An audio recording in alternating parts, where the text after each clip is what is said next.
Après avoir acheminé non sans peine ses produits fraîchement sortis du train vers son lieu de commerce, la revendeuse de vivres frais, communément appelée Bayam Salam, doit trier et sélectionner ses régimes de plancton en fonction de leur quantité. Du côté du marché des vivres frais, où elle exerce son métier sans complexe, ce geste est devenu la routine.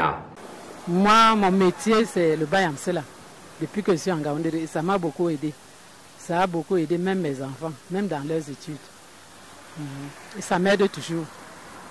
Avant de s'installer derrière son comptoir, situé au marché des vivres frais de la gare marchandise, elle effectue plusieurs navettes vers la gare banane pour acheter des régimes de bananes plancton qu'elle revend en gros et en détail.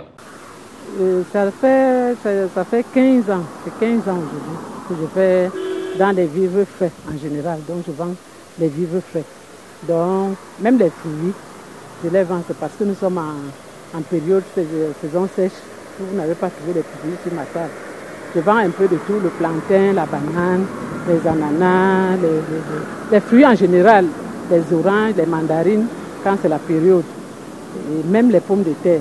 Le poids de l'âge n'entamant rien, l'enthousiasme et la vivacité de cette passionnée du métier de Bayam Salam. J'ai choisi dans les vivres frais parce que j'ai aimé ce métier depuis le bas âge que j'ai commencé à vendre. Mon papa disait toujours que, oh ma fille, toi, je vois que finalement tu vas finir dans le commerce. Je dis que oui papa, moi, mon don c'est le commerce. Donc j'aime le commerce. Donc depuis que je suis en Ngaoundéré que je fais le commerce.